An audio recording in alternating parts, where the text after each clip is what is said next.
پچھلے دنوں ایک ویڈیو میں نے دیکھی جس میں یہ دکھایا جا رہا تھا کہ ایک فوڈ کمپنی کا ڈیلیوری بوائے ہے، وہ فوڈ ڈیلیور کرنے کے بعد جیسے ہی اپنے بائک کے پاس آتا ہے تو دو لڑکے اس کے پاس آتے ہیں اور اس سے کچھ کیش چھیننے کی کوشش کرتے ہیں۔ تو وہ جو ڈیلیوری بوائے بچہ ہے وہ رو پڑتا ہے۔ تو وہ جو دو لڑکے ہوتے ہیں چور ڈکیت، وہ اس معصوم چہرے کو دیکھتے ہیں اور اس کی درد بھری رونے کے انداز کو دیکھتے ہیں، اور وہ یہ سمجھتے ہیں کہ یار یہ لڑکا تو ہماری طرح کا ہے، تو وہ اس کو پیسے واپس کر دیتے ہیں اور گلے لگا کر چلے جاتے ہیں۔ اس سے پہلے بھی میں نے ایک ایسا ہی واقعہ دیکھا تھا، لیکن وہ ذرا مختلف تھا۔ ایک اسی طرح کا ایک لڑکا کسی جگہ کے اوپر فوڈ ڈیلیور کرنے کے لیے، کوئی چیز ڈیلیور کرنے کے لیے آیا، دو لڑکے آئے، انہوں نے اس سے موبائل چھین کے فرار ہو گئے۔ میں آج جس موضوع پر آپ سے مخاطب ہوں وہ یہ ہے کہ اس وبا کے دوران یا اس سے پہلے ہمارے ارد گرد آن لائن شاپنگ بہت زیادہ بڑھ گئی ہے۔ بہت زیادہ لوگ چیزوں کو آن لائن آرڈر کرتے ہیں، اور وہ آرڈر جو ہے ہمیں ان لڑکوں کے ذریعے سے یا ان لوگوں کے ذریعے سے ہمیں پہنچتے ہیں۔ اب دیکھیں، اگر آپ کے گھر میں مہمان آئے ہوئے ہیں اور آپ کو فوری طور پر کسی فوڈ کی ضرورت ہے تو آپ کسی کو آرڈر کرتے ہیں، گھنٹے کے اندر فوڈ آتا ہے، آپ اپنے مہمانوں کو سرو کرتے ہیں، مہمان خوش ہو کر جاتے ہیں، تو اس پورے پروسیس کے اندر اس لڑکے کا بہت اہم کردار ہے۔ اور وہ لڑکا آپ کے گھر فوڈ پہنچانے آتا ہے، آپ کے گھر کپڑے پہنچانے کے لیے آتا ہے، یا الیکٹرانکس کے کوئی سامان پہنچانے کے لیے آتا ہے، جس کو ہم ڈیلیوری مین کہتے ہیں۔ یہ وہ طبقہ ہے جس کے طرف میں آج آپ لوگوں کی توجہ مبذول کرانا چاہتا ہوں۔ بے روزگاری کی وجہ سے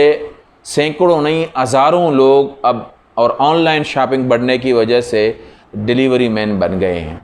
یہ ہمارے گھروں میں آتے ہیں، ہمیں چیزیں دیتے ہیں۔ اب ہم جس طرح سے ان کے ساتھ رویہ رکھیں گے، ہم جس طرح سے ان کے ساتھ پیش آئیں گے، یہ وہ رویے ہوں گے جو ان کو اپنے کام کو بہتر انداز میں کرنے میں معاون اور مددگار ہوں گے۔ آپ یقین کریں کہ یہ لوگ ہوتے ہیں جو سخت گرمی میں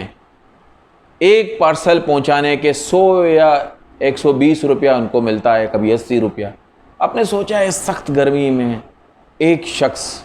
اپنے گھر والوں کو، اپنے ماں باپ کو، اپنے بچوں کو، اپنی بیگم کو، اپنے بہن بھائیوں کو حلال رزق کھلانے کے لیے اتنی محنت کرتا ہے؟ اس کی شاید جو اس کمپنی سے سامان لا رہا ہے اس سے آپ کو اختلاف ہو سکتا ہے، اس کی کوالٹی کے اوپر آپ سوال اٹھا سکتے ہیں، لیکن اس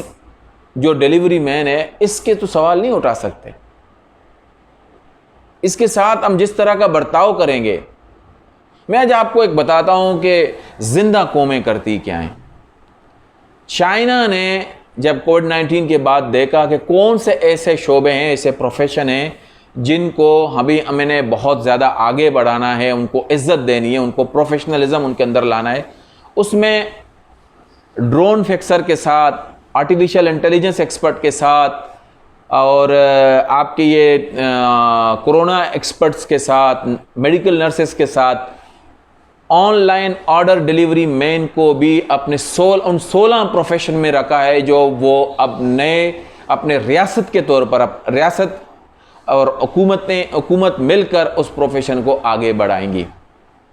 اب آپ دیکھیں کہ ایک قوم کا اپنے ان ڈیلیوری مینوں کے ساتھ کیا رویہ ہے، عزت دینی ہے، ٹریننگ دینی ہے، ان کے رائٹس مقرر کرنے ہیں، اور دوسری طرف ہمیں یہ چیلنج درپیش ہے کہ ہماری ریاست کی طرف سے ابھی تک اور حکومت کی طرف سے ابھی تک کوئی اس طرح کے پروسیجرز نہیں آئے ہیں، کوئی اس طرح کے ان کی ڈاکومنٹیشن نہیں ہو رہی، لیکن اس ڈاکومنٹیشن کا انتظار کیے بغیر ہم لوگوں نے آگے بڑھ کر ان جو ہماری فوڈ ڈیلیوری کے لوگ ہیں، الیکٹرانکس، کلوتھنگ، کسی بھی آن لائن آرڈر کے ڈیلیوری مین ہیں، ان کو عزت دینی ہے۔ دیکھیں، معاشرے میں جب ہمارے عزت دینے کا معیار بڑے لوگ ہوں گے جن کے پاس گاڑیاں ہیں، پیسہ ہے، بنگلہ ہے، طاقت ہے، تو ہم اسی طرح کے اپنے ہی لوگوں کو اب اسی طرح کے رویے اپنے معاشرے میں پھیلائیں گے۔ پھر بہت سارے لوگ ایسے ہیں جو سفید پوش تھے، بے روزگاری کی وجہ سے اپنے بچوں کو حلال رزق کمانے کے لیے بجائے وہ ڈکیتی چوری کرنے کے، بجائے ناراض ہو کے شکوہ شکایت کر کے بیکار بیٹھنے کے، قائل بننے کے، یہ لوگ محنت کرنے کے لیے میدان میں آئے ہیں۔ یہ وہ لوگ ہیں جو باہمت ہیں، یہ وہ لوگ ہیں جو ہمارے سر کو فخر سے اونچا کر رہے ہیں، یہ وہ ہماری معیشت کی مشینری کو چلا رہے ہیں، یہ بڑے بڑے کمپنیز کو کسٹمر کے ساتھ ملا رہے ہیں، آسانیاں پیدا کر رہے ہیں۔ میری آپ سے گزارش یہ ہے کہ ہمیں ان لوگوں کو نہیں بھولنا چاہیے، ان کو اپنا ہیرو تصور کرنا چاہیے، ان کی عزت کرنی چاہیے، اور ان کی عزت کرنے سے ہم معاشرے میں ایک رویے کو فروغ دیں، ایک مائنڈ سیٹ کو فروغ دیں۔ جو حلال رزق کمائے گا، جو محنت کرے گا، جو سخت حالات میں مقابلہ کرے گا، عزت اب اس کی ہوگی۔ تو آپ دیکھیں گے کہ آپ کے معاشرے میں ایک نئی تبدیلی آئے گی، اور حقیقی تبدیلی آئے گی، اور رزق حلال کمانے والوں کی حوصلہ افزائی ہو جائے گی، اور اسی حوصلہ افزائی کے دوران ہم نئے معاشرے کی تعمیر کر سکیں گے۔ یہ جو ڈیلیوری مین ہیں، یہ ہمارے گھر تشریف لاتے ہیں، ہمیں جب سامان پہنچاتے ہیں تو ہم نے ان کے ساتھ ایک شفقت کا رویہ رکھنا ہے۔ اگر گرمی ہے، آپ کے پاس ہو سکتا ہے پانی پلا دیں، ٹھنڈا پانی پلا دیں، اس کا شکریہ ادا کریں، اس کو اچھے طریقے سے سلام کریں۔ اب تصور کریں شام کو جب یہ سخت محنت کے بعد اپنے بچوں کے لیے، اپنے گھر والوں کے لیے کچھ پیسے لے کر گھر میں جائے گا، جب اس کے گھر والے اس کی اس حلال کمائی کو اپنے ہاتھوں میں رکھیں گے اور اس سے لطف اندوز ہو جائیں گے، تو اس میں آپ کا بھی ایک حصہ شامل ہوگا۔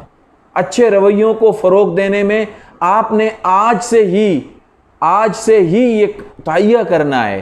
کہ آپ کا ایک اہم رول ہے، اور آپ اس اہم رول کو ہر حال میں ادا کریں گے۔ دیکھیں، اچھی دنیا کی تعمیر خوابوں سے نہیں، عمل سے ملتی ہے، ایکشن سے ملتی ہے، اور مجھے یقین ہے کہ ہم سارے لوگ مل کر ایک ایسی مثال قائم کریں گے ڈیلیوری مین کو عزت دے کر، جس میں رزق حلال کمانے والے ہمارے اصل ہیروز قرار پائیں گے۔